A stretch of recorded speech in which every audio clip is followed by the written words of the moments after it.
always really moved.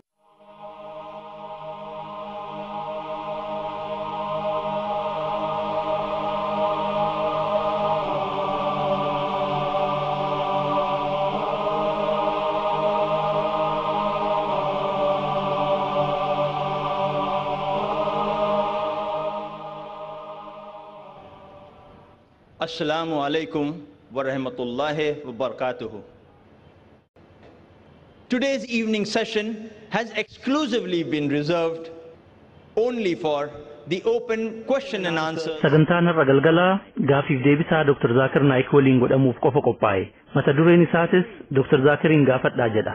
Wayita Dr. Zakir Naik gaafii gaafattan kana akka namoota biraa gaafachuu sodaattanitti osoo hin taane bilisa of godhaa. Sodaata akka malee gaafadhaa. Gaafii gaafachuun mirga keessan akka ta'es beekaa. Islaamummaa qeequu keessaniif na arrabsa yookaan na qaanyessa wanti jedhus akka isinitti hin dhagaamne. An Dr. Muhammad Naik keessummeessaa fi qindeessaa sagantaa kanaati. Inshaallah sagantaa kana irrattis haqaan isin keessummeessa. Kana jechuun isin mirga gaafii gaafachuudhaa waan qabdaniif mirgi keessan isiniif eeggama.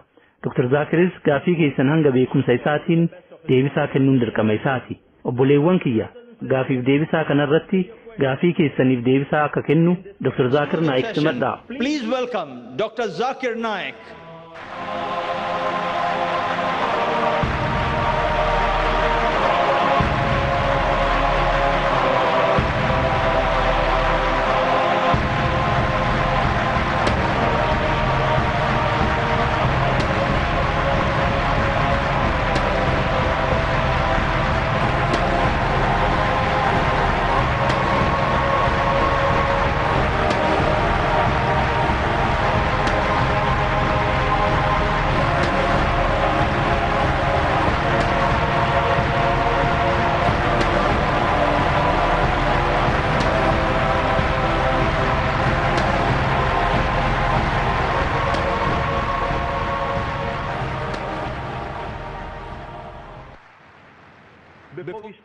Gaafii fi deebii keenya jalqabuun dura uummanni bal'aan asitti walitti qabame kun seeraa fi heera sagantaa kana akka kabaju gaafachuu barbaada.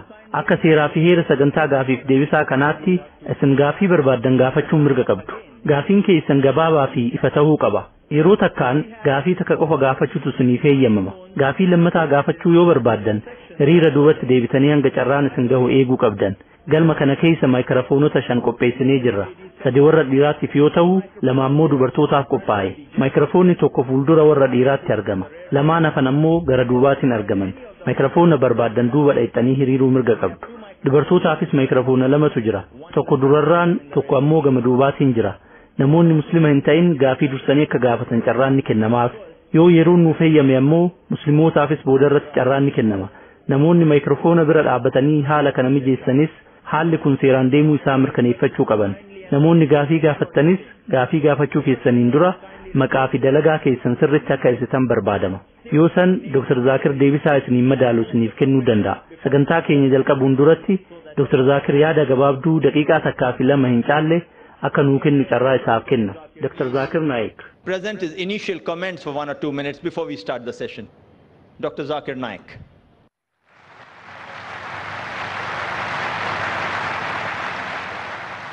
Alhamdulillah. Wassalatu wassalam ala rasulillah wa ala alihi wa sahbihi ajmain. Amma ba'd. A'udhu billahi minash shaitanir rajim. Bismillahir rahmanir rahim. Udu ila sabili rabbika bil hikma wal mau'izatil hasana wajadil billati ahsan. Rabbi shrah li sadri wa yassir li amri wahlul 'uqdatam min lisani yafqahu qawli. My respected elders and my brothers and sisters, I welcome all of you with the Islamic greetings. Assalamu alaikum wa rahmatullahi wa barakatuh. May peace, mercy and blessings of Allah subhanahu wa ta'ala be on all of you. Kabajamoo hangafoota kiyya akkasumas obboleewwan kiyya jaalatamoo hunda keessanuu nagaa islaamummaa tan taateen assalaamu alaikum wa rahmatullahi wa barakaatuh jechuudhaan isin simadha. Nageenyi rahmanni rabbii fi barakaan rabbii olaanaa isin hundarraa jiraatu. Yeroo dheeraarraa kaasee namoonni gaafii nu gaafataa turan. Amma dur an sa'a takka hanga takkaaf cinaatti haasawaa godhaa ture. Itti aansuun ammoo sa'a 2 hanga 2 cinaatti ammoo sagantaa gaafiif deebisaa godhaa ture. Namoonni hedduu maaliif yeroo gaafiif deebisaa qofa hin qopheessine jedhanii na gaafachaa turan. Haala saniin daawwattoonni dheebuu gaafii gaafachuu qaban qabbaneeffachuu danda'an jiran. Nutis gaafii fi fedhii ummataa irratti hundoofne mee bara kana halkan tokko yoo xiqqaate sa'a 3 oliif sagantaa gaafiif deebii haa qopheessinu jennee murteessine. Kun yeroo sagantaa gaafii fi deebisaa qofa qopheessinu kan jalqabaati. Akkuma qindeessaan sagantichaa ibsetti carraa jalqabaa warra muslima hin ta'iniif kennuu barbaanna. Kanaafuu obboleewwan kiyya kan muslima hin ta'in dhimma islaamummaa fi amantii wal bira qabu irratti gaafii feetan yoo qabaattan wanti isiniif hin galle yoo jiraate yoo waan islaamummaan barsiisu hundas kan hin fudhanne kun carraa keessan inshaallah an dargaggeessi gaafii keessan keessummeessuu ni danda'a. Beekumsa murtaa'aa qabuun hanga danda'in deebisaa isiniif kennuuf yaala. Obboleeyyan kiyya kan muslimaa ammoo warra muslima hin ta'iniif carraa akka kennan gaafachuu barbaada. Eega dheebuu isaanii qabbaneessineen booda warri muslimaatis akka gaafatan ni eeyyamna. Jazaakallah shukran. Namoonni gaafii gaafatan eega qophaa'anii gaafii fuudhuu eegalla. Maayikiin tokko fuuldurarra jira. Tokko jidduu tokko ammoo gama duubaa jira. Yoo isinitti mul'ateef tokkoffaa, lammaffaa, sadaffaa. Dubartootaaf ammoo tokko gama jidduutiin argama. Tokko ammoo gama mirgaatiin argama. Lameen isaaniituu fuuldurarraan argamu. Gaafii duraa maayikii gama bitaa jiru irraa jalqabna. Yeah, Dr. Naik, first let me just say... Dr. Naik, suur dhaabachuu kiyyaan gammachuu guddaatu na dhaga'ama. Sagantaa keetii TV irratti daawwachaa ture. Nam jabaa akka taate yaada. Maqaa kee nuuf himuu dandeessaa? Maqaan kee Maheesh Urseekaar jedhama. Yuunivarsiitii Mumbaayii sagantaa PhD'n barataa filoosofiiti. Gaafiin kee gaafii teknikaalaati. Akka islaamummaatti hubannoo waa'ee nafsii yookaan lubbuu maal akka ta'e beekuu barbaada. Akka filoosofii Indiyaa hedduutti lubbuuf sammuu wantoota garaagaraa lama akka ta'an yaadan. Akka filoosofii warra lixaatti ammoo lubbuuf sammuun akka qaama tokkootti fudhataman. Gaafiin kee jalqabaa akka islaamummaatti hubannoon lubbuu waliin wal qabatee jiru maal? Lammataa ammoo walitti dhufeenyi lubbuu fi qaama keenyaa maal? Akkuma beekamu eegaduun booda lubbuun qaama keenya keessa baati. Kanaafuu gaafiin kee kutaa lama qaba. Akka islaamummaatti hubannoon lubbuu maal? Akkasumas hidhanni qaama keenya waliin qabdu maali? Lammataa ammoo eegaduun booda maaltu nu mudataa jedhe. Galatoom. Question, what is the concept of the soul and how is it related to the body and what happens to it after death? Thank you. Gaafiin obboleessi Maheesh gaafate hubannoon islaamummaan waa'ee lubbuu irratti qabu maali? Walitti dhufeenyi lubbuu fi qaama jidduu jiru maali? Akkasumas eega duuneen booda lubbuu teenya wanti mudatu maali jedha. Akkas. Gaafiin isaa kan bu'uuraa isa kana. Lubbuun bu'uura qaama ilma namaati. Uumama Rabbii subhaanahu wa ta'ala hedduu kan dachii kanarra jiru irraa lubbuun uumama addaati. Akkasumas lubbuun bu'uura ilma namaati. Eega duuneen boodas wanti osoo hin jijjiiramin turu lubbuudha. Qabxii kana booda irra haasawa. Saayinsiin wal qabateem saayinsiin waa'ee lubbuun dubbanne. Saayinsiin sadarkaa bu'uurri lubbuudhaa eessaa ka'a jedhee himu irra hin geenye. Haa ta'u malee qorannooleen garaagaraa kana godhaman ni jiru. Fakkeenyaaf yeroo bineensonni biroo du'an akkuma du'aniin yeroo ulfaatina qaama isaanii madaallu. Ulfaatinni isaanii isa dura jiru irraa garaagarummaa hin qabu. Garuu yeroo qaama ilma namaa madaallu akkuma du'ee lubbuun keessaa baateen ulfaatinni qaamaa ni xiqqaata. Kana jechuun ilmi namaa yeroo du'u sanitti wanti inni dhabaa jiru tokko ni jira jechuudha. Haa ta'u malee saayinsiin hanga ammaatti sadarkaa lubbuu jechuun maal jechuu akka ta'e adda baasee himuu irra hin geenye. Lubbuun bu'uura ilma namaati. Qur'aanni suuratul Aal Imraan suuraa 3ffaa aayaa 185 irratti kullu nafsin zaa'iqatul mawt lubbuun hundi du'a dhandhamtuudha jedhe. Jiruun amma addunyaa tanarra jiraataa jirru tun jireenya itti aanee dhufuuf qormaata. Rabbi Qur'aana keessatti suuratul Mulk suuraa 67ffaa aayaa 2ffaa irratti alladhii khalaqal mawta wal hayaata kamii keessantu dalagaa caaltuu hojjetaa isin qormaatuuf Rabbiin du'aa fi jireenya uume jedha. Kanaafuu jireenyi kun jireenya dhufu saniif qormaata. Lubbuun hundi du'a dhandhamtuudha. Namni tokko yeroo du'u lubbuun qaama isaa keessa hin jiraattu. Garuu guyyaa murtiisan yeroo du'arraa kaafamu dalagaa isaa kan kheyrii fi hamtuu irratti hundaa'ee mindaa isaa argata. Waan namichi addunyaa tanarratti dalagate irratti hundaa'ee jannata yookiin azaaba isa naqa. Kanaafuu lubbuun qaama keessaa baate. Lubbuun hin duutu. Yeroo qaamni namaa ciisu san du'a dhandhamti malee gabaabumatti nama jechuun yoo qaamaa fi lubbuun walitti dabalaman jechuudha. Lubbuun kophatti namaa miti. Qaamnis kophatti namaa miti. Garuu ganda irraa boodaa sanitti qaama haarawatu kennama. Lubbuun sanumatu deebi'a. Achi booda dalagaan nuti addunyaa irratti dalagne madaanamee azaaba yookiin jannata seenna jechuudha. Deebisaa siif kenne jedhee yaada. Lubbuuf sammuun tokkuma adda adda. Obboleessi lubbuu fi sammuun tokko jedhee gaafate. Lakki tokkoo miti. Sammuun waan hin mul'anne yookiin abstraakti wanta ta'e. Sammuun kee eessa jira jedhee yoo si gaafadde sammuun kiyya mataa kiyya keessatti argama jechuu dandeessa. Sammuun waan hin mul'anne yookiin waan abstraakti ta'e. Mind your own business akka jechuuti.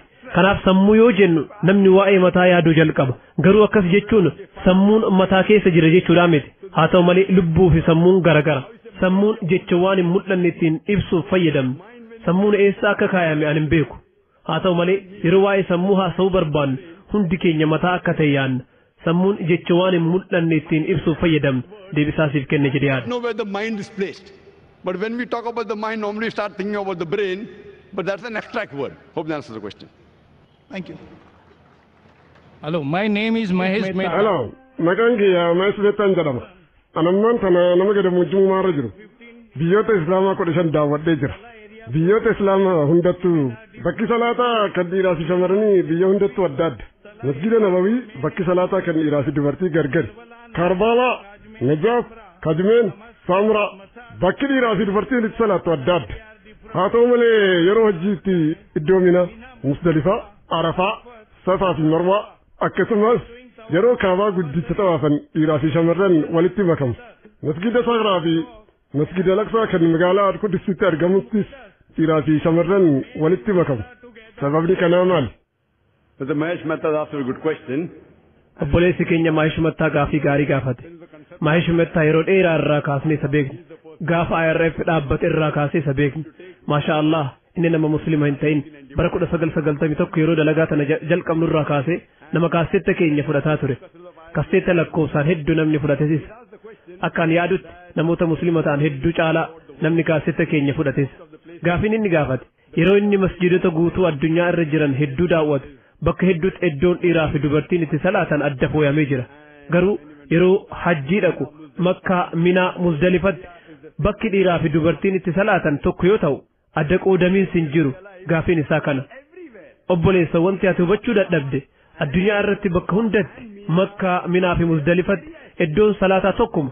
Haa ta'u malee haala bakka san jiru irratti hundaa'uun fakkeenyaaf yeroo gara Makkaa deemnu arkaana barbaachisaan achitti raawwachuu qabnu keessaa inni tokko xawaafa gochuudha. Yeroo xawaafa gootu san akkuma beekamu xawaafa yoo goonu Ka'abaa irra naannofna. Ka'abaan jiru tokko qofa, Ka'abaan lama hin jiru. Sababaa kanaaf namni hundi walitti makamee Ka'abaa irra naannawa. Akkuma xawaafa xumuraniin warri dhiiraa fi dubartiidhaa bakka isaaniif qophaa'e qaban Makkaa keessattuu jechuu kiyya. Garuu osoma xawaafa godhaa jiran yoo yeroon salaataa gahe dubartoonni gariin iddoo isaaniif qophaa'e san dhaqqabuu dhabuu malu. Haala kanaan yeroo dubartoonni bakka isaanii qophaa'e hin dhaqqabnetu jira jechuudha. Sababaa kanaaf yeroo garii dubartoonni dhiiratti makamanii yeroo salaatan arguun ni mala. Garuu qabatamaan yeroo gara duuba masjidichaa dhuftu bakka xawaafni ittiin godhamnetti dhiiraa fi dubartootaafis iddoon salaataa kopha kophatti qophaa'ee jira. Masjidota biroo keessatti ammoo hulaan dhiiraa fi dubartiin ittiin seenanu adda adda. Masjida Haramittis dubartootaaf bakki addaa ittiin seenan ni jira.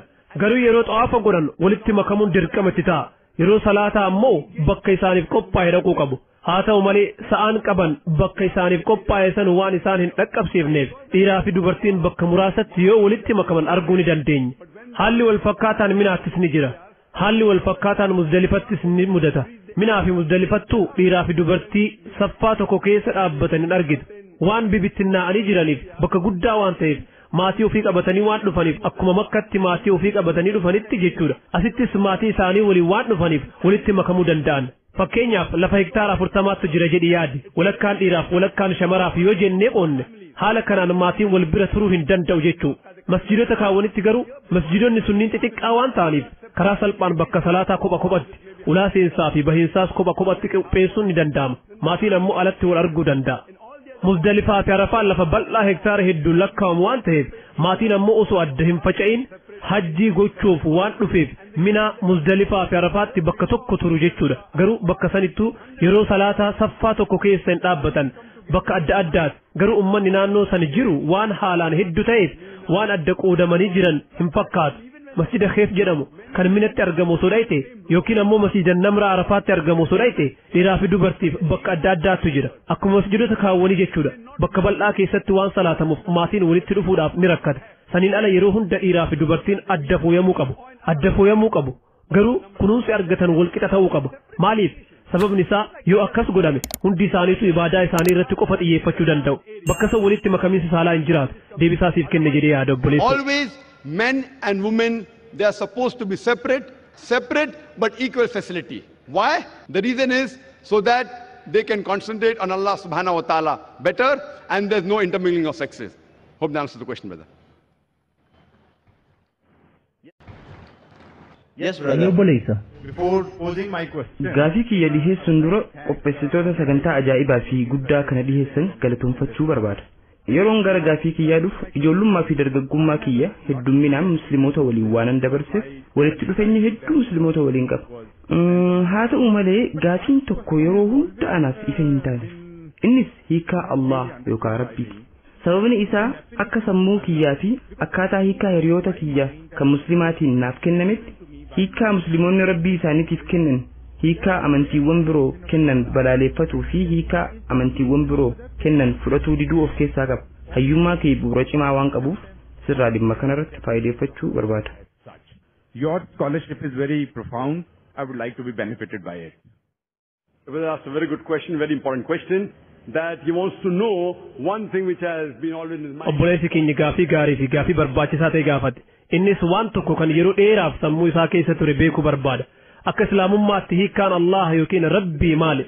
Akkasumas hiikkaan muslimtoonni Rabbiif kennan waan hedduuf keessatti qabata. Innis hiikkaa amantiiwwan biroo faalleessuu fi waan isaan jedhan mormuu kan jedhuuf keessaa qaba jedhe.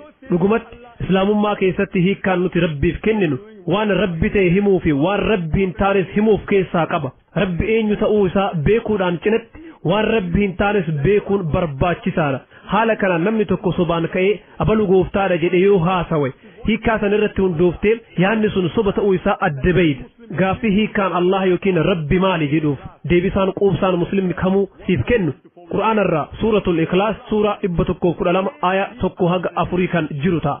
Qul huwallahu ahad jedhi Rabbi tokkicha Allahu samad Rabbi irkoo nama hundaati lam yalid walam yulad hin dhalus hin dhalatus ولم يكن له كفوا أحد وانت سفقات تقول لين هنجرو كن هيك كاسر رافوري ربي فكنا من قرآنك بجماعة سترجم كن بؤر أمانتيد نما نقوفتاد جديو فوامك أرماتو في هيك كان برباتي سارة قام هيك كاسر أفرن كنيني قوتو نتي مسلمتون أكا قوفتاد تفلتشو هندين إني درا قل هو الله أحد جد ربي توكيتشا الله الصمد ربي إركو نمهن داتي لم يلد ولم يولد هندلس هندلسوس ولم يكن له كفوا أحد وانت سفقات تقول لي نجرو فكينيا تكسني تكنا نموتا بقوا راشنش قوفتاد جدني أمانان تجرا يروغا في ديبي تكوتي وبوليس هندو تكو نتي وري هندو إني قوفتاد انجنو نانجني أنا وري هندو بقوان قوفتاد جدن انجني كاناني جدي نموني هدون بقوان راشنش قوفتاد جدن جدي كنافو yoo hiikkaa Allah yookiin Rabbi himnu jecha isa faalleessus maaliif akka fayyadamsiif ibsa Rabbi tokkicha jechuun positive yookiin qajeela Allahu samad lam yalid wa lam yulad hin dhalus hin dhalatus kun faalleessuudha yookiin fuggisoodha maaliif kana fayyadamna amma nama bagwaan rashnish jedhamu kana haa qormaannu qormaanni jalqabaa qul huwallahu ahad jedhi Rabbi tokkicha hayyee bagwaan rashnish tokkicha ilma namaa keessaa kan an gooftaadha jedhe isa qofa namoota dhibbaan lakkaawaman hedduutu an gooftaadha ofiin jedhan biyya teenya Indiyaa kanatti namoota kumaatamaan lakkaawaman kan gooftaadha ofiin jedhantu jira namoonni kumaatamaan lakkaawaman gooftaadha ofiin jedhanii jiran kanaafuu inni tokkoo fi tokkichaa miti hordoftoonni bagwaan garuu lakki inni nama addaati jedhan hayyee gara qormaata itti aanu haa deemnu Allahu samad Rabbi ol aanaa fi hirkoo nama hundaati rashnish ol aanaa fi hirkoo nama hundaati yeroo galmee seenaa isaa dubbisnu bagwaan rashnish dhukkuba asmiitiin qabamee rakkataa ture diabetes mellitus dhukkuba sukkaaraa chronic backache dhibee duydaa yeroo dheeraaf tureen qabamee rakkataa ture yaadame gooftaan asmii diabetes mellitus chronic backache dhukkuba jedhamuun qabamee rakkataa jira jedhuun akkamitti ta'a qormaanni sadaffaa lam yalid wa lam yulad hin dhalus hin dhalatus akkuma nuti beeknu bagwaan rashnish mahadar badashitti dhalate abbaa fi haadhas ni qaba bara 1981tti Ameerikaa dhaqe iddoowwan Ameerikaa kumaan lakkaawaman keessa deddeemee jira bulchiinsa Oregon keessatti wiirtuu isaa haaraw kan rashnish puram jedhamu bane yeroon booda mootummaan Ameerikaa to'annaa jala oolchee mana hidhaatti isa galche rashnish mootummaan Ameerikaa summii suuta nama ajjeesu naaf kenne jedhee dubbate yaadame gooftaan olaane summii suuta nama ajjeesu yeroo isaaf kennamu bara 1985tti mootummaan Ameerikaa biyya keessaa saarinaan gara Indiyaa deebi'ee magaalaa Punaa dhaqe achittis wiirtuu isaa haaraw kan ammaan tana Osho commune jennee waamnu jalqabe arraan tana osoo Osho commune dhayxanii yeroo daawwattan bakka samaadii jedhamu iddoo eega inni du'een booda biyyeen qaama isaa gubame irraa hafe kaayame yoo dhayxan dhakaa isaa san irratti Osho bagwaan rashnish jechuudha Oshoon hin dhalannees hin duunees garuu dachii tana gurraan dhala 11 bara 1931 irraa kaasee hanga ammajjii 19 bara 1990tti daawwate jedhamee barreeffame hin dhalanne hin duune garuu dachii tana gurraan dhala 11 bara 1931 irraa kaasee hanga ammajjii 19 bara 1990tti daawwate siidaa isaa sanirratti biyyoonni addunyaa garagaraa diddami tokko viizaa gara biyya isaanii isa seensisu isaaf kennuu diduu isaanii barreessuu irraanfatanii jiran yaadame rabbiin ol aane gara dachii tanaa dhufe biyyoota garagaraa daawwachuudhaaf viizaan isa barbaachisa jechuun maal jechuudha qormaanni xumuraa walam yakun lahu kufuwan ahad wanti hubachuu qabnu qaama tokko waan dachii tanarra jiru waliin wal bira qabnaan wanti sun gooftaadha jechuun rakkisaadha walam yakun lahu kufuwan ahad akkuma beeknu baqwaan rashnish areeda adii qaba akkuma ilma nama kaawwanii ija lama funyaan tokko afaan tokko harka lama qaba qaama dachii tanarra jiru waan biraa walii wal fakkaataa taanaan wanti sun gooftaa miti walam yakun lahu kufuwan ahad fakkeenyaaf namni tokko rabbiin ol aane dachaa kumaan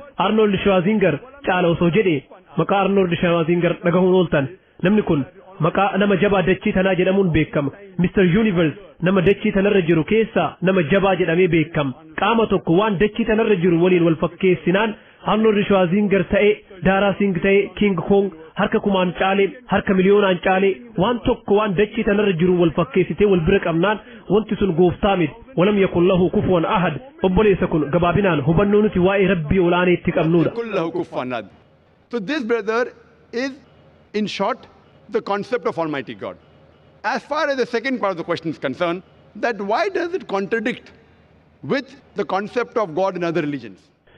Gaafin kee kan lammataa hiikaan islaamummaan rabbiif kenne maaliif hiikaa amantii biraa faallessa jira gaafii kanarratti ati hubannoo dogongoraa tokko qabda hiikaan rabbii yookiin Allah amantii hunda keessatti wal faallessa jedhe kun hubannoo dogongoraati akkaataa namoonni amantii isaaniitti geggeeffatantu wal faallesse yoo jette walii galle garuu hiikaan kitaabban amantii keessatti barreeffame waliin faallesse akka carraa ta'e hordoftoonni amantiiwwan biroo hedduun isaanii kiristaanummaa ta'e hinduuzimii ta'e amantiiwwan birootis kitaabban amantii isaanii seeraan hin dubbisan akkaataa namoonni muslima hin ta'in amantii isaaniitti geggeeffatan yoo ilaallu dhuguma walitti bu'a jenna haa ta'u malee gara kitaabban amantii deebitee amantiin sun waa'ee rabbii maal akka jedhu hubachuu barbaadde karaan irra gaariin ati hordofuu qabdu kitaabni amantii sanii waa'ee gooftaa amantii sanii maal akka jedhu hubachuu qabda waa'ee gooftaa hubachuudhaaf waan hordoftoonni amantii sanii godhan ilaaltee hin murteessin waan kitaabni jedhu irratti xiyyeeffadhu fakkeenyaaf hubannoo gooftaa amantiin si qabu beekuu yoo barbaadde maddi gaariin siif jiru Guru Granth Saahibii fi Addi Granth dubbisuudha kitaaba Guru Granth Saahib mujallada jalqabaa boqonnaa jalqabaa lakkoofsi jalqabaa Jaapuuji jedhamuudhaan beekama wanti kitaabni sun jedhu gooftaan tokko inni dhugaa jedhamee waamama inni zalaalam jiraataadha jedhamee waamama inni jiraataadha inni gara laafaadha inni sodaa fi waa barbaadu irraa bilisa jedha sikizimni beeyta taanaan sikizim gooftaa tokkotti amana sanama gabbarutti namanu waan awtaar waadaa jedhamutti hin amanu gooftaan mul'atu omkaaraa jedhamuudhaan beekama kan hin mul'anne ammoo omkaaraa jedhama kitaabban sikizim yoo dubbiste sifa hedduu gooftaaf kennan ni argatte kitaaba sikizim yoo dubbistu gooftaan sattanaamaa jedhamee waamamee jira qulqulluu jechuudha kartaar jedhamee ni waamama uumaa jechuudha rahiim jedhamee waamamee jira gara laafaa jechuudha kariim jedhamee ni waamama arjaa jechuudha waahee guruu jedhamees ni waamama gooftaa dhugaa tokkicha jechuudha kanaafuu gara kitaabban amantiitti yoo deebitu hubannoon amantii islaamaa fi sik waa'ee rabbii irratti qaban wal fakkaataa akka ta'e hubatta hanuma wal fakkaatuun gara hinduuzimiitis yoo deemte akka hinduuttis gara kitaabban hindu yoo deebite ifaan ifatti ibsamee jira Upanishaad keessatti Chandogya Upanishaad boqonnaa jahaffaa kutaa lammaffaa lakkoofsa tokko irratti ikkam ibideetem rabbi tokkicha lammaffaan qabu jedha Shivitaash Vataraa Upanishaad boqonnaa jahaffaa lakkoofsa sagal irratti naachessee kaaseej jaanitaan chaanibaa gooftaa saniif maatiin hin taane inni waan isaa olii hin qabu inni gooftaan qabu jedhamee ibsamee jira Shivitaash Vataraa boqonnaa afur lakkoofsa 19 irratti akkasumas Yaajurveed boqonnaa 32 lakkoofsa 3 irratti Naatarsiyaa Paatrimaa Astii gooftaa saniif paatrimaan hin jiru jedhamee ibsamee jira paatrimaa jechuun akka saaniskiriit yookiin kitaabban amantii hinduutti fakkii boca suuraa harkaan kaafame sanama siidaa soodduu jechuudha naatarsiyaa paatrimaastii gooftaa saniif fakkiin hin jiru suuraan harkaan kaafame hin jiru wanti harkaan bocame hin jiru siidaan hin jiru soodduun hin jiru sanamni hin jiru garuu akka carraa ta'ee warroonni amantii hinduu hordofan yeroo sanama gabbaran argita eenyutu qeeqamu qaba an dubbii tana veedaa irraa sitti himutti jira veedaan kitaabban amantii hinduu keessaa isa aangoo irra olaanaa qabudha haa ta'u malee yeroo ammaa kana warra hinduu kan sanama gabbaran arguun baramaa ta'ee jira maaliif sababni isaa hayyoonni hinduudha laali obboleessoo zaakir namoonni amantii kana sirriitti waan hin hubanneef yeroo sagadan xiyyeeffannaa akka qabaataniif jecha sanama nu barbaachise jiru garuu yeroo sodaan nuti gooftaa keenyaaf qabnu sadarkaa guddaa irra ga'e sanama nu barbaachisu jiru kanaaf anis hayyoota hinduudhaa nuti muslimtoonni sodaan rabbiif qabnu sadarkaa guddaa irra gahee jira jedhee itti hima.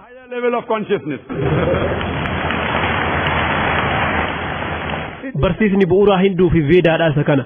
haa ta'u malee gareewwan hinduu keessaa tokko kan akka ariyaa samaaj ni jiru gareen kun sanama gabbaruu guutumaan guutitti dhorka haluma wal fakkaatuun yeroo gara kiristaanummaas dhayxee kitaaba isaanii dubbistu kitaabban isaaniitis sanama gabbaruu ni balaaleffatu haa ta'u malee warri kaatolikaa yeroo gooftaaf fakkii kaasan ni argita akkasumas Yesuus Kiristoos nageenyi rabbii isarra haa jiraatu gooftaadha jedhan yeroo kitaaba amantii kiristaanaa dubbistu wanti Yesuus barsiise kan macaafa keessa jiruu fi kan islaamummaa keessaa wal fakkaataadha haa ta'u malee warri kiristaanaa hedduun isaanii Yesuus Kiristoos aangoo rabbummaa qaba jedhanii dubbatu dhugaan jirtu garuu yeroo gara kitaabban amantii kiristaanaa deebitanii dubbistan bakkuma tokkotti jecha nama hin mamsiisneen bakki Yesuus Kiristoos arraba isaatiin ani rabbii keessanii ana gabbaraa jedheen jiru namni kiristaanaa tokko macaafa keessa jecha nama hin mamsiisne tokkoon jecha shakkiin qabne tokko macaafa guutuu keessa bakka Yesuus Kiristoos alayhi salaam arraba isaatiin ani rabbii keessan ana gabbaraa jedhe yoo natti mul'ise an arraan tana kiristaanummaa fudhachuudhaaf qophiidha.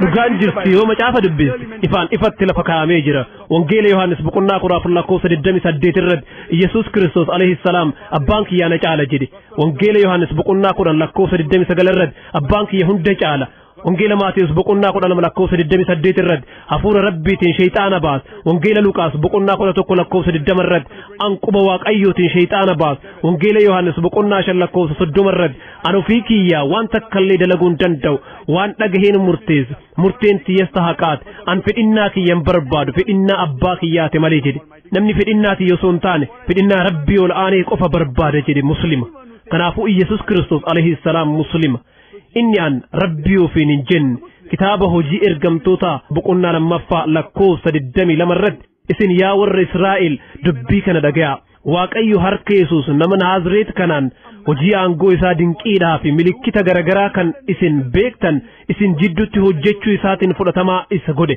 waaqayyo harka Yesuus nama Naazreet kanaan hojii aangoo isaa dinqiidhaa fi milikkita garagaraa kan isin beektan isin jidduutti hojjechuu isaatiin fudhatamaa isa godhe kanaafuu macaafa yoo dubbistu Yahudaanis taate Kiristaan akka kitaaba isaaniitti gooftaa tokkotti aman inni fakkiin qabu kitaaba Deuteronomy seera keessa deebii boqonnaa 5:7-9 irratti waaqayyo ol kan biraa tokkollee hin qabatin bifa qirixame wanta waaqa irra jiru kan lafarra jiru yookaan kan bishaan keessa lafa jala jiru fakkeenya hin tolfatin ati bifa fakkeenyaa kanaaf hin sagadin isaafis hin hojjetin ani waaqayyo gooftaan kee waaqayyo hinaafaadha jedha deebisaasiif kenne jedhee amana.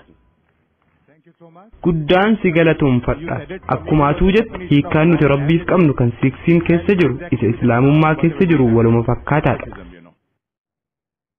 Gaafii taanu maayikii dhiiraa kan jidduu jiru irraa fudhanna maayikii kana lakkoofsa 2 jennee waamna kun lakkoofsa 1 inni jidduu irraa 2 kan duubaan jiru ammoo lakkoofsa 3 kan dubartoota ammoo isa qajeelana duratti argamu lakkoofsa 1 jennee waamna kan gara margaa jiru ammoo lakkoofsa 2 hayyee maayikii warra dhiiraa lakkoofsa 2 irraa gaafii fudhanna. Hayyoo bolees. One on the side and little on the rear. That's mic number 2 for the ladies section. Yes, may we have the question on mic number 2, gents middle. Yes, brother. Yeah. My name is Arjun J. Maqaan kiyya Arjun J. jedhama. Umriin kiyyalleen 19. Namoonni garaagaraa beekumsi isaan amantii irratti qaban alallaafadha. Amantii isaanii dhawaataan hubataa deemu. Namoonni gariin ammoo hubannoon amantaa isaanii irratti qaban akkaan guddaa.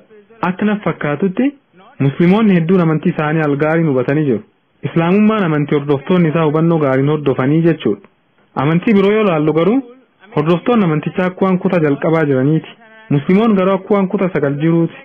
Kanaafuu islaamummaan amantii namoota hubannoon amantaa isaanii sadarkaa guddaa argateef qofaaf malu yoo jedhe sirrii jira. Well, that's a very good question. That when we compare all the religions. Obboleessi gaafii gaarii gaafate yeroo amantiiwwan wal bira qabnu islaamummaan sadarkaa guddaa irra jira.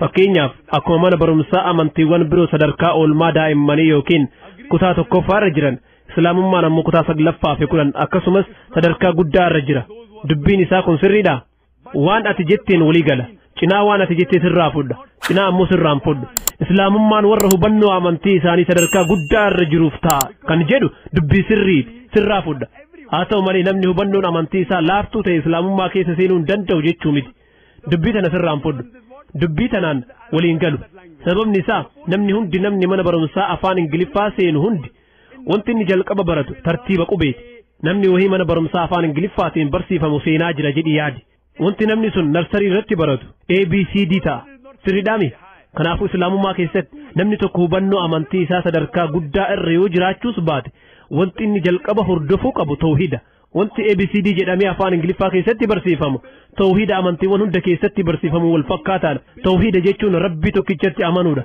gaafii duratti obboleessi na gaafatiif deebisaa yeroo deebisu wanti aan ibse sunniin bu'uura amantiiti bu'uurri amantii sun ammoo amantii hunda keessatti ibsamee jira haa ta'u malee akka carraa ta'e namoonni hooggantoota amantii ta'an hordoftoonni amantichaa bu'uura amantii sanii akka beekan hin fedhan sababni isaa namoonni yoo bu'uura amantii san hordofan hooggantoota kanniin hoo eenyutu hordofa yoo namni hundi rabbi gabbaruu jalqabe hooggantoonni amantii kunniin faayidaa dhaban wanti jidduu seenee namootaa fi rabbi wal qunnamsiisu jedhamu islaamummaa keessatti hin barbaadamu amantiiwwan hafan kaawwan keessatti qaama jidduu ta'ee wal qunnamsiisutu barbaadama punditoota qeessota guruuwwan jechuudha akka islaamummaatti ammoo sihii fi gooftaa keettu waliin haasawa kanaafuu amantiiwwan hundi dhaamsi isaanii kan bu'uuraa wal fakkaataadha sunis waan islaamummaa keessa jiru haa ta'u malee akka carraa ta'ee hooggantoonni amantiidhaa hordoftoonni isaanii waan kan akka beekan hin fedhan waan san akka hin argine jalaa dhoysan sababni isaa yoo mana barumsaa bu'uuraa kana seenan fedhinnaa isaanii rabbii isaaniitiif kennan fedhinnaa isaanii rabbiif kennan jechaan muslima ta'an jechuudha namoonni jidduu ta'an kunniin dalagaa isaanii dhaban suuqii isaanii cufuun dirqamatti ta'a sababni isaa kana saniin ala kitaabban amantii hundi jijjiiramni garagaraa keessatti raawwatamus rabbiin ol aane ilma namaa hundaaf amantii tokko qofa kenne jedhanii barsiisu haa ta'u malee adaduma yeroon deemuun kitaabban amantiitis jijjiiramuu danda'an eega kitaabban amantii jijjiiramaniin boodas wanti itti dabalamu jiraatus wanti keessaa hir'ifamu jiraatus barreeffamoota xixiqqoo kitaabban sanniin keessatti hafan keessatti dhaamsa tawhiidaa argatta rabbi tokkicha sanama gabbaruun dhoorkaadha rabbi qofa gabbarta kan jedhu ni argatta tarii jechuun walitti bu'an kan biraatis jiraachuu danda'u garuu yoo dhugaa barbaadde ni argatta jiraachuu gooftaa yoo beekte kaayyoon jireenya keetii maal akka ta'e hubatta itti aansuun wanti jalqabaa bu'uurri barsiisa amantiiwwan hundaa rabbii tokkichatti amanuu fi isa qofa gabbaruu akka ta'e hubatta kanaafuu namni amantii isaatiin laafina qabu akkuma rabbii isaa galatoonfachuu jalqabeen fedhinnaa isaatiin rabbii isaatiif kenna namni fedhinnaa isaa rabbiif kenne ammoo muslim jedhamee waamama deebisaasiif kenne jedhee amana. He submits his will and a person who submits his will is called as a Muslim. Hope that's I am from Karnataka. I'm bakka Karnataka Public Jamurra Hindu. Maqaan kiyya Join Jaaf jedhama. Dalagaan kiyya hoogganaa dhaabbata dawaa raabsuuti. Gaafiin kiyya namoonni du'an eessa jiran? Maaltu isaan mudate? Galatoon. Whether ask the question, where are the dead people and what has happened to them? Obboleessi warri du'e eessa jira? Maaltu isaan mudate jedhee gaafate. Akkuma deebisaa kiyya kan duraa irratti ibsetti rabbiin subhaanahu wa ta'ala quraana keessatti suuratul mulk suuraa 67 lakkoofsa 2 irratti alladhii khalaqa al-mawta wal hayaata rabbiin kamii keessantu dalagaa irratti jabaa akka ta'e isin qormaatuuf du'aa fi jireenya uume jedhe kanaafuu jireenya amma jiraataa jirru kun isa itti aanu saniif qormaata namni tokko akkuma du'een qormaan isaa kan dachee irraa goolabama qormaanni xumuramee jira garuu qabxiin qormaata nama hundaatu nama jalqaba uumame nabi aadam alayhi salaam irraa kaasee hanga haga warra amma jiraataa jirru kanaaf akkasumas warra amma booda jiraatus dabalatee qabxiin qormaata hunda keenyaatu gaafa guyyaa qiyaamaa guyyaa kaafamaa san himama fakkeenyaaf nuti biyya keenyatti filannoo geggeessina filannoon kun kaaba indiyaatti guyyaa tokko geggeeffama kibba indiyaatti guyyaa biraa baha indiyaattis guyyaa biraatti geggeeffama garuu sagalee lakkaawwan walqixa jalqabamee qabxiin isaatis yeroo tokko ibsama haaluma wal fakkaatuun asittis qormaanni kun geggeeffamutti jira garuu inni maaliki yoomiddiin gooftaa guyyaa murtiiti guyyaan murtii guyyama takka geggeeffama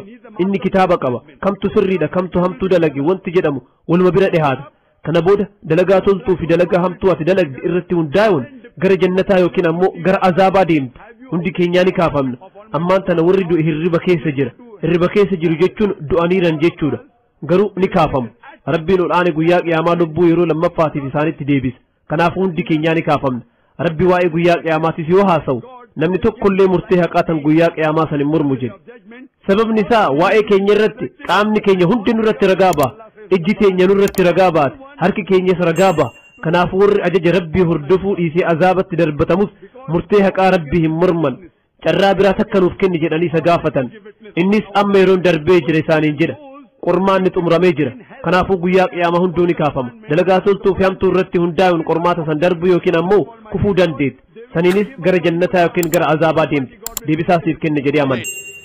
The exam is over. So on the day of judgment, all be resurrected depending upon the good deeds, bad deeds. You will pass or you will fail. You will go to heaven or hell. Hope that answers the question, brother. Yes, sister, mic 1. Good evening. Kamolti. Maqaan kiyya Sajeel Yaadaa jedhama.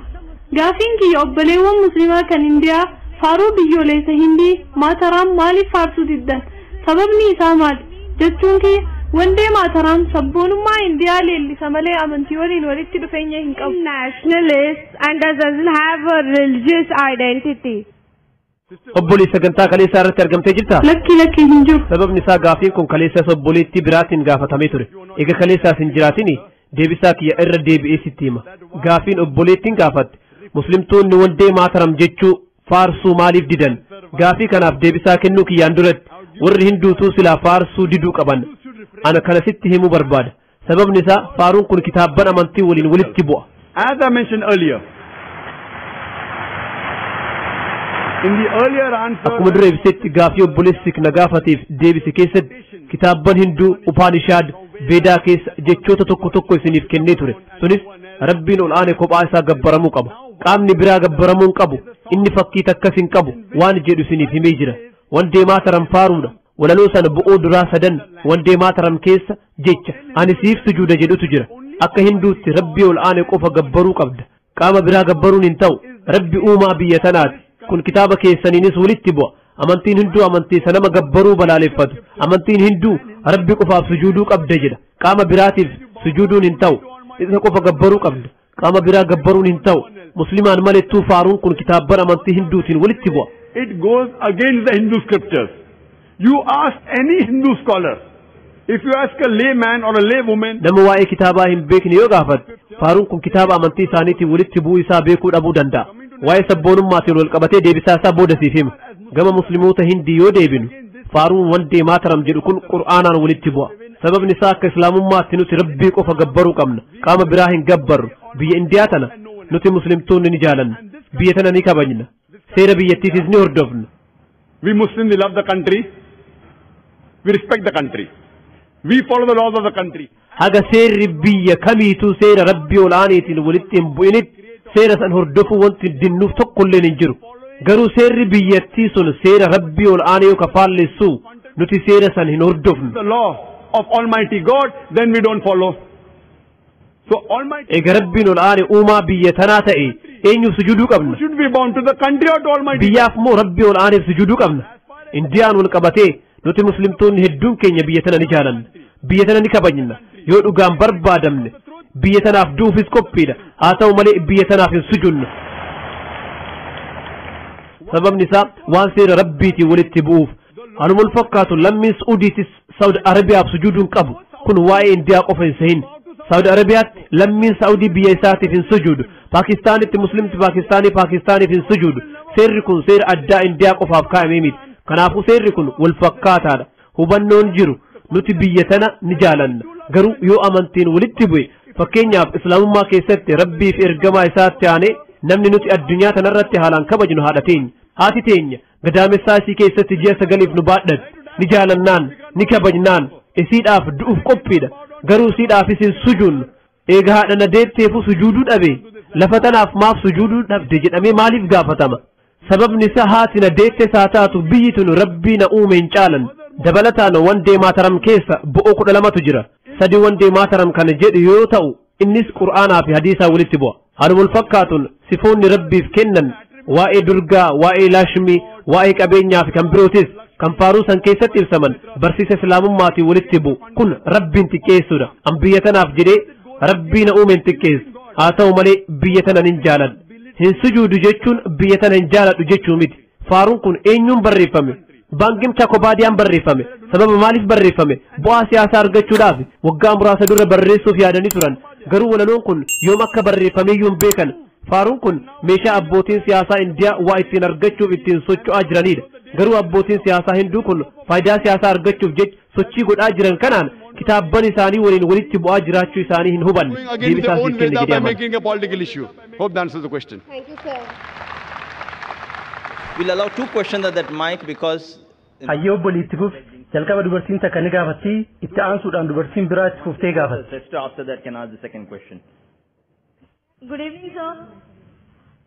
Akkam oolte, an Dr. Kaaltanaa jedhama. Waa'ee fayyaatiin wal qabatee gaafii si gaafachuu barbaada. Qusannaan maatii Islaamummaa keessatti hayyamamaadha. Namoonni yeroo hedduu maaliif mala MTP yookaan Medical Termination of Pregnancy jedhamu mala TL jedhamurra filatu? Dubartoonni Muslimaa mala TL hin fudhatan. Isaan MTP filatu. Sababni kanaa maali? It's difficult to convince them. For a TL, it's very easy for them to do a MTP. Why is it so? Sister being a medical doctor, she has given some short forms, MTP, TL. Obboleettiin teenya doktora meedikaalaati. Jechoota fayyaa muraasa MTP, TL jedhu nuufsisitee jirti. Namoota asitti argaman hedduuf jechoonni kunniin ulfaatoodha. Garuu ani doktora meedikaalaa waan ta'eef hiikkaa isaan hin beeku. Obboleettiin gaafiin isin gaafate Islaamummaan waa'ee qusannaa maatii irratti yaadni qabu maali jedha. Dubartoota Muslimaa MTP akka fudhatan amansiisuun maaf salphaa ta'e, TL akka fudhatan gochuu hoo maaf ulfaata. TL jechuun tubal ligation jechuudha. Kana jechuun gadaamessaa hidhu jechuudha. Kunis maloota qusannaa maatii keessaa kanneen hanga dhumaa yookiin permanently dhala dhoorkanidha. Kanaafuu lameen isaaniitu walitti qabee deebisaa isinii kenna. Dhimmi qusannaa maatii dhimma akkaan guddaadha. Namoonni ilmaan horuu qusatuu barbaadu. Kanaafis ilmaan dhaluu dhiisu. Kanaafuu Islaamummaan waa'ee kanaa maal jedha? Qusannaa maatiitiin wal qabatee maloonni waan kanaaf tajaajilan kanneen guutumatti yookiin permanently dhala dhoorkan kanneen akka tubal ligation yookiin TL, vasectomy, ujummoo dhiiraa kan sanyii dhiiraa keessa deemu muruu yookiin hidhuu, maloota akkanaa kan guutumatti yookiin permanently dhala dhoorkan fayyadamuun Islaamummaa keessatti dhoorkaadha. Kan lammataa immoo ulfa garaa baasuu yookiin MTPdha. MTP fi kanneen kana fakkaatanis lubbuu ajjeesuu waan ta'eef innis dhoorkaadha. Yoo lubbuu haadhaatiif rakkoo ta'e malee, yoo lubbuun haadhaa rakkoo keessa seente tarii isin cesarean section hedduu amma dura fayyadamuu dandeetti. Jechuunis yaala baqaysanii hodhuutiin dhaluu dandeessi.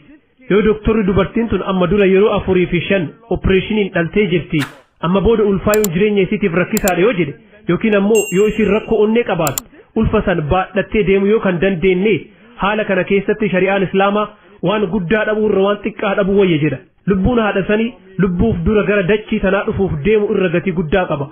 Kanaafuu yoo haala kana keessa jiraanne maloonni ittisa dhalaa kunniin akka filmaata xumuraatti dalagaa irra ooluu ni danda'u.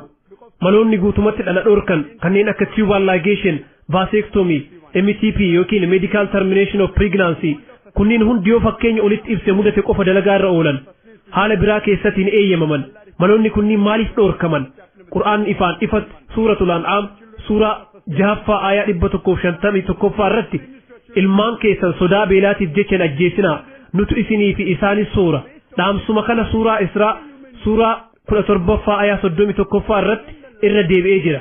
Ilmaan keessanis sodaa hiyyummaatiif jecha ajjeesinaa isaaniif isinis nutu soora jedhe. Kanaafuu ilmaan ofii ajjeesuun badii guddaadha. Haala kana irratti yoo hundoofne ilma namaa kamuu ajjeesuun dhoorkaadha. Lubbuun uf dura gara dachii tanaa dhufuuf deemtus akka lubbuutti lakkaa'amti. Ilma namaa sadarkaa kamuu keessa jiru ajjeesuun dhoorkaadha. Kanaafuu ilmaan ofii ajjeesuun badii guddaadha. Haala kana irratti yoo hundoofne ilma namaa kamuu ajjeesuun dhoorkaadha. Lubbuun uf dura gara dachii tanaa dhufuuf deemtus akka lubbuutti lakkaa'amti. Ilma namaa sadarkaa kamuu keessa jiru ajjeesuun dhoorkaadha. Maloota yeroof dhala dhoorkan yookiin temporaariin wal qabatee hayyoota Islaamaa bira garaagarummaa yaadaattu jira. Malli duraa fi inni namni hedduun fayyadamu kooppartii yookiin gadaamessaa keessa sibiila xiqqoo qubeetii fakkaatu kaayuu jedhama. Yeroo ammana barumsaa jiru kooppartiin mala dubartiin akka hin ulfoofne godhu keessaa isa tokko jedhanii nu barsiisan. Haa ta'u malee mala kooppartii keessatti wanti raawwatamu waan biraati. Dura sanyii dhiiraa fi killeen walitti makamee zaayigootiin uumama. Garuu wanti malli kooppartii dalagu zaayigootii uumame kana akka gadaamessaa haadhaatti hin maxxane dhoorkuudha. Kanaafuu malli kunis maluma ulfa garaa baasuu keessaa mana ulfa ganamaan garaa baasuuti yookiin early abortion keessatti ramadama. Haala kanaan muslimtoota waa'ee kooppartii beekaniifuu mala kana fayyadamuun dhoorkaadha. Maloota biroo kanneen akka koondoomii fayyadamuutis ta'e mala biraa irratti garaagarummaa yaadaattu jira. Yeroo tokko sahaabaan tokko gara Rasuulaa sallallahu alaihi wasallam dhaqee an uzzi gochuu barbaada jedhe. Kana jechuun yeroo walqunnamtii saalaa raawwatan sanyii ofii qaama haadha warra isaa keessatti akka hin jinne godhuu jechuudha. Yeroo kana ergamaan Rabbi sallallahu alaihi wasallam ni cal'isan. Namoonni maloonni yeroof dhala dhoorkan ni eeyyamamu jedhan. Ergamaan Rabbi waan cal'isaniif heeyyamanii jiran jechuudha jedhan. Gareen biraa ammoo nabiyyiin cal'isanii jiran homaa heeyyama hin kennine kanaafuu dhoorkaadha jedhan. Yaada garagaraattu jira. kanaafuu an uf duuba deebi'ee waan kana ilaaluu qaba namni tokko maaliif qusannaa maatii fayyadamuu barbaade kan jedhu gaafii kiyya kan ijoo ta'a doktorri tokko namni tokko yoo dhukkuba boowwootiin qabame aspiriin yookiin paarastaamoolii isaa kenna dawaaleen kunniin wantoota dhukkuba san fayyisanii miti akka namni sun yeroof dhukkubni sun ittiin dhagahamne gochuudha kun ammoo fayyisuu miti wal'aansi gaariin ati dhukkubsataa saniif gootu jarmi akka isa dhukkubu godhe san ajjeesuudha kanaafuu namoonni garagaraa kunniin maatii isaanii maaf qusachuu barbaadan waan jedhu hubachuun barbaachisaadha sababni isin qabdan kan garagaraatis haa ta'u sababoota kanniin gareewwan gurguddaa lamatti adda qoonna gareen duraa hiyyummaa sodaata ani hiyyeessa maatii hedduu yoo qabaadhe anu waan argadhe nyaatumaaf dhugaatitti fixaa jira yoo ijoollee hedduu hore ammoo anuu ni du'a jira gareen biraa ammoo dureeyyiidha an rakkoo maallaqaan qabu garuu ilma kiyya doktora godhuu barbaada ilma kiyya injinara godhuu barbaada sababa kanaaf maatii kiyya qusadhe ilma kiyya haala gaarii keessatti guddisa jira insha Allah rakkoo tanniin lameenuu irraa haasoyna rakkoo duraatiin wal qabatee jechuunis warroota hiyyummaa sodaataniif islaamummaan furmaata lafa kaa'ee jira islaamummaa keessatti arkaanni sadaffaan zakaadha kana jechuun dureessi maallaqa kuufatee manaa qabu dureessi qabeenya dahaba giraama 85 olii qabu inni yookiin isiin qabeenya kanaa olii jiru irraa parsantii 2.5 waggaan zakaa irraa baasuu qabu osoo dureessi hundi qabeenya qaburraa zakaa kenne hiyyummaan dachii tanarraa ni dhabamti ture namni beelawee du'u tokkolleen hin jiraatu kanaafuu yoo rakkoon kee hiyyummaa taate islaamummaan furmaata qaba zakaa namaa kennuu jechuun nama san qaanyeessu jechuu miti dureessi qabeenya ofirraa zakaa kennu ammoo hiyyeessa sanitti tola oolaa hin jiru sababni isaa qabeenya san rabbitu isaaf kenne zakaa irraa baasuun dirqama isaati malee warra harka qalleeyyiitti tola oolaa hin jiru namoonni zakaa san fudhatanis dirqama waan san fudhachuudhaa hin qaban waan san fudhachuun mirga isaaniiti waan kana ta'eef qusannaa maatiitiif hiyyummaa yoo sababa ta'e sadaqaa dirqamaa kan zakaa jedhamu akka furmaataatti qabna dureessi dachii tanarra jiru hundi qabeenya qaburraa zakaa osoo kenne hiyyummaan dachii tanarraa ni baddi namni sababa hongeetiif du'u tokkolleen hin jiraatu duratti ayaalee qur'aanaa lama isiniif himee jira suuratul an'aam suuraa 6ffaa aayaa 151ffaa akkasumas suuratul israa suuraa 17ffaa aayaa 31ffaa dhaamsi isaanii gubbaa irratti yoo ilaalamu lameen isaaniitu dhaamsa tokko qabu haa ta'u malee akkaataan dubbii isaanii garaagarummaa qaba aayaan duraa kan suuratul an'aam suuraa 6ffaa aayaa 151ffaa irratti ilmaan keessan sodaa beelaatiif jechan ajjeesinaa nutu isinii fi isaanis soora jedhe suuraa israa suuraa 17ffaa aayaa 31ffaa irratti ilmaan keessanis sodaa hiyyummaatiif jechan ajjeesinaa isaaniif isinis nutu soora jedhe tartiibni isaa wal jijjiiree jira suuratul an'aam isinii fi isaan jedha suuratul israa ammoo isaanii fi isin jedha dhaamsi isaa wal fakkaataadha rabbi subhaanahu wa ta'ala tartiiba isaa maaliif wal jijjiire wanti hundi hikmaa qaba hayyoonni mufassiroonni aayaan duraa suuraa an'aam suuraa 6ffaa aayaa 151ffaa irra jiru namoota hiyyeessa ta'aniin haasawutti jira yoo maatii hedduu qabaadhe anis nin du'a ijoolleen tiyyas ni dhumti warra jedhaniin haasawaa jira kanaaf rabbiin ol aane kun isin hin cinqin ilmaan keessan beelaaf jechan ajjeesinaa isinii fi ijoollee keessanis kan sooru Allahaadha jedha aayaan duraa kun warra harka qalleeyyii ta'aniin haasawutti jira aayaan lammataa ammoo dureeyyii ilaallata an rakkoo maallaqaa takkallee hin qabu yoo jidduu ijoollee adda faffageesse ijoollee xiqqoo qofa qabaadha kanaafuu haala gaarii keessatti isaan guddisee doktoraa fi injinara isaan godha jedhan rabbi ammoo ilmaan keessan hiyyummaa sodaa hin ajjeesinaa rabbitu ijoollee keessanii fi isinis soora jedhe tartiibni isaa jijjiiramee jira kanaafuu namoota dureeyyii ta'aniif furmaanni jiru maali kun garee lammaffaati hubannoof akka isiniif ta'u an maatii keenya keessaa ilma shanaffaati osoo abbaa fi haati tiyya qusannaa maatii fayyadamanii an har'aas hin jiraadhu ture. Do you think I'm a boon or a bane for society?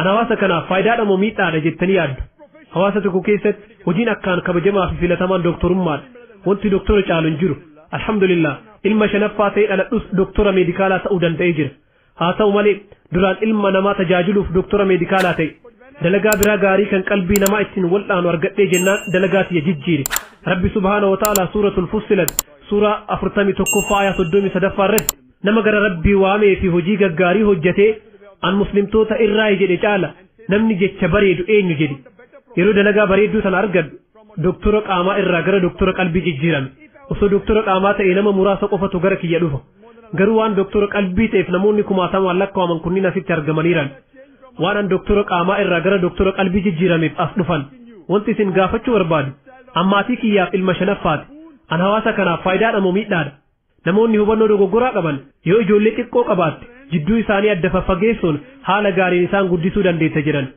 yeroo namoota badhaasa noobeelii badhaafaman haala isaanii qorattan isaan ilmaan hangafaatii miti namoota ispoortii fi waan garaagaraatiin ciccimoo ta'anis yoo ilaaltan maatii isaaniitiif ijoollee duraatii miti maatii isaaniitiif ijoolleen isaan qofas hin turre tarii muraasni akkas ta'u mala gariin lammaffaa gariin sadaffaa garii shanaffaa ta'anii dhalatan haalli isaa wal makaadha ilma duraa qofatu milkaa'e wanti jedhu hubannoo dogongoraati rabbiin subhaanahu wa ta'aalaa uumamumaan akkaataa ijoollee jidduutti adda fageessinu nuuf kennee jira akka islaamummaatti akkuma daa'imni dhalateen haati daa'ima san harma hoosisuu qabdi garuu arraan tana namoonni hammayyoomne jedhan ilmaan ofii harma hoosisuu hin fedhan akka ilaalcha ogeeyyii fayyaatti sooranni gaariin ati daa'ima keetiif kennitu harma haadhaati yoo daa'ima kee harma hoosifte waan laakteeshinaal aminooriyaa jedhamutu jira ati doktora waan taateef waan kana ni beeyta laakteeshinaal aminooriyaa jechuun dubartiin sun yeroo harma hoosisaa jirtu san hin ulfooftu jechuudha parsantii 100 wanti sun amansiisaa ta'us baatu carraan isiin ulfaa'uudhaaf qabdu akkaan xiqqaadha kanaafuu rabbiin olaane uumamaan akkaataa ijoollee jidduutti adda faffageessuu dandeenyuun lafa nuuf kaa'ee jira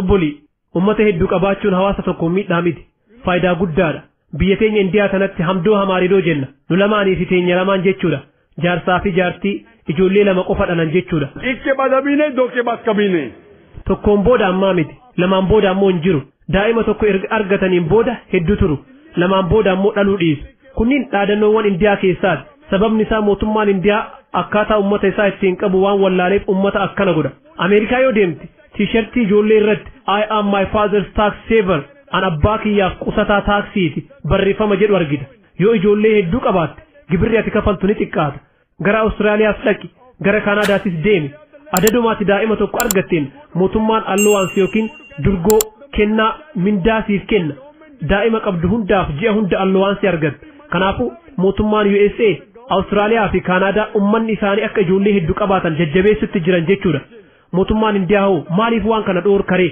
kanaafuu rakkoon ummata osoo hin taane sagantaa mootummaati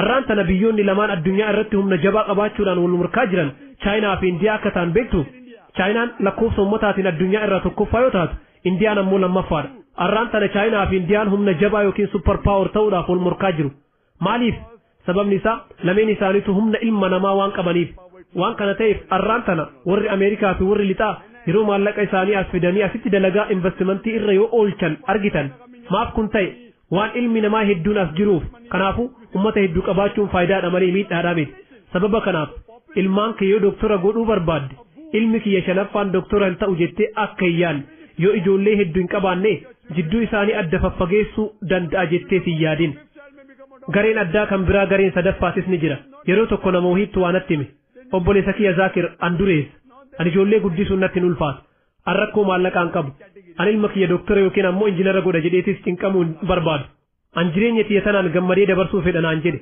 kun garee sadaffaati nama kanaanis siifis furmaanni ni jira jedheen furmaanni gaariin dafii fuudhii daddafii ijoollee hori umri makee kan dargaggummaatiin soorama baatee bashannanta jedheen indiyaa keessa hawaasa wahiitu jira warri akka gujiraati jechuudha dafanii fuudhan yeroo umriin isaanii 19-21 akkuma wal fuudhaniin ijoollee argatan wayita abbaa fi haati umrii 35 hanga 40 gahan ijoolleen isaanii gurguddatanii dalagaa isaaniif qabatan kanaafuu wayita umriin isaanii 40 ga'u abbaa fi haati soorama ba'an jechuudha kasilaa 60tti ba'an wayita isaan 40 guutan ijoolleen dalagaa isaan irraa fuudhan abbaa fi haati jireenya isaanii gammadaa jiraachuu danda'an kanaafuu jireenya kee bashannanaa jiraachuu yoo barbaadde dafii fuudhi dafii ilmaan hori of hin cinqin jireenya tanaan gammadi so even if you want to enjoy life marry early have children relax and enjoy life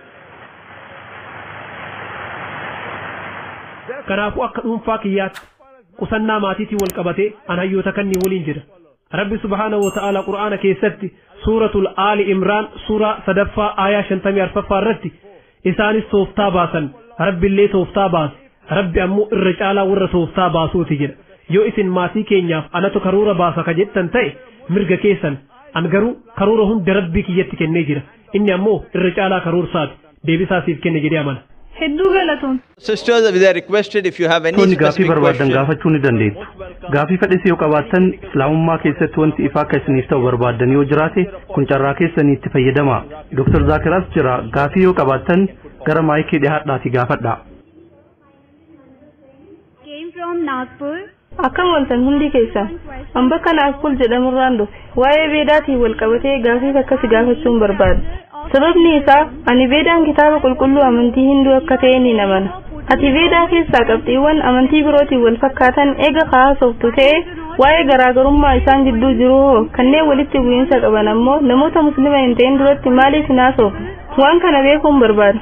Sababni isaa an qabxii tokko isaan taasisanitti ni amana. Garuu akka shamara Hinduutti qabxiilee wal fakkeenya qabanii fi qabxiilee garaagarummaa qaban beekuun barbaada.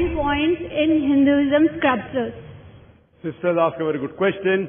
She said that I quoted the Vedas. I did point out. Obboleettiin gaafii gaarii gaafatte akka isin jettutti ani yeroo hedduu Veedaa keessaa dubbii takka ni fayyadama. Yeroo sana immoo waa'ee wal fakkeenyaa qofa haasa'u. Maaliif waa'ee garaagarummaa hin haasofne jettee gaafatte. Akkasumas waa'ee wal fakkeenyaa fi garaagarummaa amantiiwwan jidduu jirus beekuu barbaadde. Obboli ani waa'ee wal fakkeenya Islaamummaa fi Hinduu jidduu jiru sa'a muraasaaf haasawaa godhuu eega danda'e. Haasawaa san irra guddaa ammoo waa'ee garaagarummaa irratti haasa'uu ni danda'a. Wanti ani yeroo hedduu waa'ee wal fakkeenyaa qofa irraa haasa'uuf gorsa Rabbii ol aanaa irraa Qur'aanaan natti himame waan ta'eef. Rabbiin subhaanahu wa ta'ala Qur'aana keessatti suuratul Aali Imraan suuraa 3ffaa aaya 64ffaa irratti qul yaa ahlal kitaabi jedhi yaa ummata kitaabaa ta'aalaw ilaa kalimatin sawaa'in baynanaa wa baynakum gara dubbiinuu fi isin jidduu jirtuu koottaa. Dubbiin duraa sun maali? Allah na'buda illa Allah. Rabbii qofa malee waan biraa hin gabbarru kan jedhu. Walaa nushrika bihi shay'a. Isatti waan takkallee hin qindeessinu. Walaa yattakhidha ba'dunaa ba'dan arbaaban min duunillah.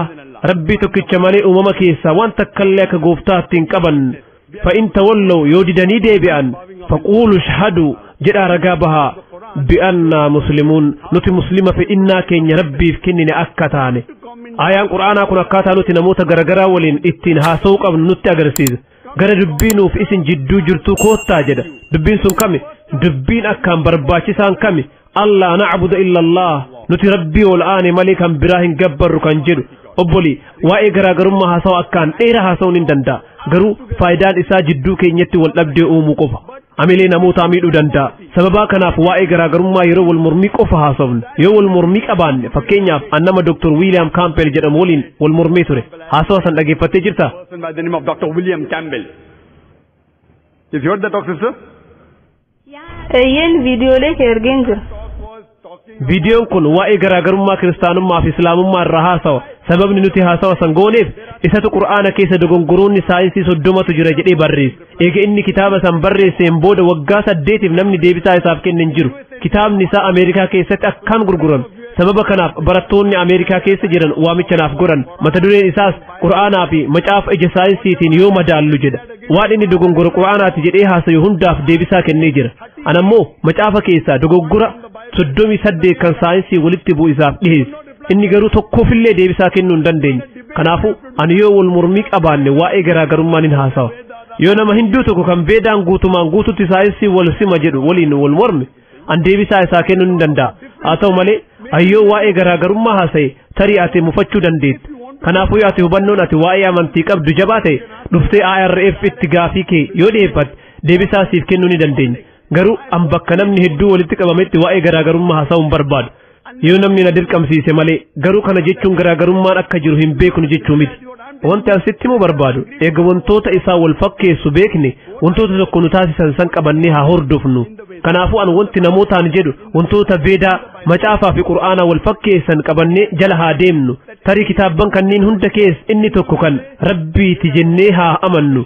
Warri Hinduu Veedaan dubbii Rabbiiti jedhan, kiristaanonni macaafni dubbii Waaqaati jedhan, muslimtoonni Qur'aanni kalaama Rabbiiti jedhan. Wanti ani isaaniin jedhu qabxii namni hunduu irratti walii galuu danda'u qabannee haa hordofnu. Yoo Veedaa macaafa qulqulluu kitaaba Yihuudootaa Talmuudii fi Qur'aana qorannee wantoota isaa wal fakkeessu barbaanne waan tokko arganna. Innis Rabbi tokkicha akka ta'e dubbatu. Kitaabban kunniin hundi ergamaan xumuraa fi goolabbii Nabi Muhammad sallallahu alaihi wasallam akka ta'an dubbatu. Kanaafuu obboli ati maaliif Rabbi tokkichatti hin amanne? Gaafii jedhu si gaafachuu barbaada. Obboli gaafii si gaafachuu barbaada. Rabbi tokkichatti amantaa? An gooftaa tokkichatti ni amana. Obboli nabiyyiin xumuraa fi goolabbii Nabi Muhammad sallallahu alaihi wasallam akka ta'e amantaa? Just because I am asking you. Gaaficha wanti si gaafadheef Qur'aanaa fi Veedaa hubatuun waan natti ulfaateef. Kitaaba kamtu gara Rabbii na keessa kan jedhu beekuunis hedduu natti ulfaatee jira. Jechuun kitaaba kamtu akka Rabbi gabbaruu na taasisa kan jedhu beekuu hin dandeenye. Obboli viidiyoo kiyya kan waa'ee wal fakkeenya Islaamummaa fi Hinduu haasa'u yookiin ammoo viidiyoo waa'ee Muhammad sallallahu alaihi wasallam kitaabban amantii hinduu keessatti jiru dhageeffattee jirta? Eeyyeen dhageeffadheen jira. Kitaabni amantii keessan nabiyyiin xumuraa fi goolabbii nabi Muhammad sallallahu alaihi wasallam ta'uu isaanii akka dubbatu beekta? Eeyyeen. Sanni beekta? Eeyyeen. Kanaafuu nabi Muhammad sallallahu alaihi wasallam ergamaa rabbii ta'uu isaa amanta? Eeyyeen sirritti. Ni amanta? Eeyyeen. So if you believe rabbi tokko ta'uu isaa eega amante sanama gabbaruun dhoorkaa akka ta'e eega amante akkasumas nabi Muhammad sallallahu alaihi wasallam ergamaa ta'uu isaanii eega amante afaan arabaatiin nama akkanaa kana muslim jennee waamna.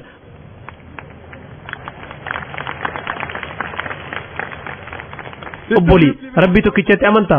Eeyyeen rabbi tokkichatti ni amana. Sanama gabbaruun dhoorkaa akka ta'e ni amanta? Eeyyeen isas ni amana. Rabbiin olaane suuraa kan qabne ni amanta? Eeyyeen.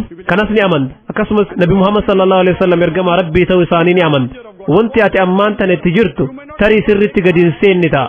Garuu rabbi malee rabbiin biraa hin jiru akkasumas nabi Muhammad sallallahu alaihi wasallam ergamaa isaati jechuu keetiin karaa birootiin yookiin indirectly muslima taatee jirti. Muslim jechuun nama fedhinnaa isaa rabbii ol aaneef kenne jechuudha.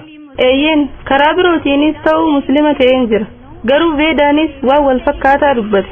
Quraannis waanuma san fakkaatu yoo dubbate kamtu sirriidha. Karaa birootiinis ta'u rakkoon qabu. Kallattiinis ta'uu baatu haalaan sisiman. Obboli kallattiinis ta'e kallattiin alas sisiman. now you know what is coming. Ammaan tana isa kamtu wal fakkaataadha kan jedhu beektee jirti.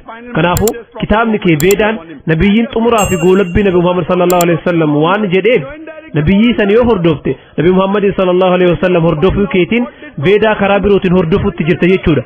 Kanaafuu wanti itti aanu waan nabi Muhammad sallallahu alaihi wasallam jedhan adda baafachuu qabda. Itti aansuun hadiisa dubbisuu qabda. Suutuma suutaan amma oolmaa daa'immanii gad aanaa irra jirta. Itti aansuun oolmaa daa'immanii jiddu galeessaa, itti aansuun oolmaa daa'immanii ol aanaa, itti aansuun sadarkaa duraa, achiin sadarkaa ol aanaa seenta. Wanti ani beekuu barbaadu kutaa gad aanaa kanatti galmooftee jirtaa? Muslima ta'uu keetii walii galtaa? Muslim jechaan nama fedhinnaa isaa yookiin isii rabbii ol aaneef kenne jechuudha. Namni rabbii tokkichatti amane yookaan amante muslima jedhamee yookaan jedhamtee waamamuun maaliif barbaachise? Eeyyan maaliif muslim jechuun nama fedhinnaa isaa rabbiif kenne jechuudha. Fedhinnaa kee rabbii ol aaneef kennuu kan kee qabxiin mul'isu rabbi tokkicha ta'uu amanuu keeti. Sanama gabbaruun dhoorkaa akka ta'e beekuu keeti. Akkasumas nabi Muhammad sallallahu alaihi wasallam ergamaa ta'uu isaanii amanuudha. Yoo dubbii tana jette fedhinnaa kee rabbiif kennuuf walii galtee jirte jechuudha. San booda yeroo xiqqoo sitti fudhachuu danda'a. Sadarkaa duraa suutuma suutaan waan sirraa barbaachisu barachaa deemti. Waa'ee soomanaa, waa'ee sadaqaa, saamichi dhoorkaadha, hamni dhoorkaadha, wantoota akkanaa hunda booda itti dhufta. Garuu fedhinnaa kee rabbiif kennuuf walii galtaa? Kun akkaan barbaachisaadha. Akkasumas waan nabi Muhammad sallallahu alaihi wasallam barsiisan hordofuudhaaf walii galtaa? Kunis akkaan barbaachisaadha. Kanaaf si gaafadhe obboli. Eeyyeen waliif galla. Kanaafuu shahaadaa jechuudhaaf walii galtaa? Shahaadaa jechuun dubbii haqaan gabbaramaan Allah malee hin jiru. Akkasumas nabi Muhammad sallallahu alaihi wasallam ergamaa isaati. Dubbii kana afaan arabaatiin jechuuf walii galte jechuudha. Yeah, there is a one God. Eeyyeen rabbiin tokkicha akkasumas nabi Muhammad ergamaa xumuraati. Maasha Allah. Maasha Allah obboli. Baga gammadde. An afaan arabaatiin jedha. Isuma san irra deebitee akka jettu barbaada. Wanti ati jettu waanuma wal fakkaataadha. Obboli dubbii kan akka jettu namni si dirqamsiise jira? Lakki hin jiru. Namni dhiibbaa sitti godhe jira? Hin jiru. Waan kana guutumaan guututti fedhii keetiin godhaa jirta? Eeyyeen. Ayyee obboli an afaan arabaatiin jedha. Atis na duubaan irra deebii jedhi. Ashhadu Ashhadu Allah Allah ilaha ilaha illallah illallah wa ashhadu anna Muhammadan Muhammadan abduhu wa rasuluhu. I bear witness. Ani ragaan baha. Ani ragaan baha. Rabbiin biraa kan jirre. Rabbiin biroo kan jirre. Allah malee. Allah malee. Akkasumas nabi Muhammad. Akkasumas nabi Muhammad. Sallallahu alaihi wasallam. Sallallahu alaihi wasallam. Gabrichaa fi. Ergama Allahaati. Ergama Allahaati. MashaAllah. Thank you. Obbolii baga gammaddee siin jechuu barbaada. Amma gurmuu islaamummaa seentee jirti. Inshaallah beekumsa dabalataa argachuuf gara sadarkaa itti aanuu cehuuf sadarkaa lammaffaa sadarkaa sadaffaatti cehuuf dubartoota IRF keessa hojjetan waliin walitti dhihaadha. Si gargaaruun nuuf gammachuu guddaadha. Waa'ee quraanaatiin wal qabatee waa'ee islaamummaa irratti gaafii yoo qabaatte gaafii kee haalaan sirraa fuuna. Yoo hinduizimii irrattis gaafii qabaatte kan biraatis yoo jiraate haalaan si siman. Rabbiin olaane jannata isaa akka sii hiru sii kadha. Galatoom. question would be from this mic, but before that, may I just mention a point? We have some sisters, what I realize in the mic, they come after some time. I would encourage some of our volunteers to kindly see that those who are interested in putting... Gaaficha anu maayikii kanarraa fuuna. Garuu san dura waan takka isiniif ibsuu barbaada. Dubartoota turtii muraasa booda gara maayikii dhufan argee jira. Dubartoota gaafii gaafachuudhaaf gara maayikii dhufan hamilee gaariin simanna. Garuu kanneen maayikiidhaan gaafachuu hin barbaanne gaafii keessan waraqaa irratti barreessitanii warra keessummeessuuf kennuu dandeettu. Gara dhiiraatiinis ta'ee gara dubartiitiin namoonni hayyamamaa ta'an kan waan kana dalagan ni jiru. Gaafii keessan gammachuudhaan isiniif dubbisu. Nuti maqoo namaa eeguu ni barbaanna. Inshaallah. Gaafii itti aanu obboleessa maayikii lakkoofsa tokko bira jiru irraa fuuna. अस्सलाम वालेकुम जाकिर साहब, मेरा नाम दिलीप त्रिवेदी है, मैं मुंबई से हूँ। मैं इस्लाम के बारे में जानकारी नहीं रखता था, लेकिन मेरे एक मित्र है सिकंदर भाई और आयशा बहन, उन्होंने मुझे कुरान दी और मैंने 1 महीने तक लगातार गुजराती में उसको पढ़ा तो मैं काफ़ी इम्प्रेस हो गया। फिर हमारे सिकंदर भाई ने मुझे काफ़ी कैसेट्स वगैरह सुनाई, उससे मैं काफ़ी इम्प्रेस हुआ और मुझे खुशी हुई कि इस्लाम के बारे में जो सनातन सत्य है, जो तत्व ज्ञान है, वो मुझे मिला। और आपसे मैं चाहता हूँ कि कलमा पढ़ना चाहता हूँ।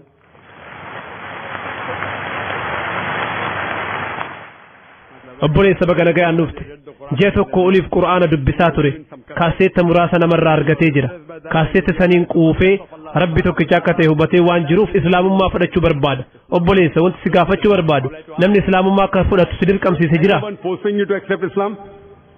कौन आप पे जबरदस्ती कर रहा है? नहीं। आप अपने दिल से कबूल करना चाहते हैं? इस्लामुम्मा पे डीकेटिंग फुडachuu barbaada? माशाअल्लाह। मैं आपको कहूँगा अरबी में, आप उसको दोहराइए इंशाअल्लाह। अशहदु अशहदु अल्लाह अल्लाह इलाहा इलाहा इल्लल्लाह इल्लल्लाह व अशहदु अन्ना अल्लाह मुहम्मदन अब्दुहु व रसूलुहु माशाअल्लाह। मैं शहादत देता हूँ कि अल्लाह के सिवा कोई माबूद नहीं और मोहम्मद सल्लल्लाहु अलैहि वसल्लम उसके बंदे और पैगंबर है माशाअल्लाह। obboleessi islaamummaa fudhatee jira और मैं अल्लाह सुब्हानहू तआला से दुआ करता हूँ कि अल्लाह सुब्हानहू तआला आपकी जिद्दोजहद को कबूल फरमाएं और आपके मेहनत को कबूल फरमाएं। और इंशाअल्लाह आप इस्लाम के बारे में अगर कोई ज़्यादा जानकारी चाहते हैं तो आप इंशाअल्लाह IRF के टच में रह सकते हैं और कुछ भी आपको सवालात है इस्लाम के बारे में तो आप ईमेल पे पूछ सकते हैं, खुद भी आ सकते हैं। डोंगरी पे हमारा इदारा है और मैं अल्लाह से दुआ करूंगा कि अल्लाह ताला इंशाअल्लाह आपको जन्नत नसीब फरमाए। एक गुजारिश है आपसे जी हम कि कोई अच्छा सा नाम मुझे दे। obboleessi keenya maqaa gaarii akka isaaf eeru na gaafate maqaan gaariin an amma yaadaa jiru the name that I can think जो मेरे दिमाग में अभी आ रहा है वो है बिलाल। तो आप इंशाल्लाह अपने आप को बिलाल कह सकते। तमाम भाई बहनों से मेरी गुजारिश है कि मेरे लिए दुआ करें। obboleeyyan dhiiraa fi dubaraa kan asitti argamanii fi kan Peace TV'n daawwachaa jiran du'aa'ii akka isaaf godhan gaafataa jira. Nama miliyoona 100 lakkaa'amutu ilaalaa jira. Kanaafuu namoota asitti argamtanis ta'e kanneen Peace TV'n daawwachaa jirtan obboleessa keenya kanaaf du'aa'ii godhaa. Rabbi subhaanahu wa ta'ala jannata siif haa hiru. Thank you.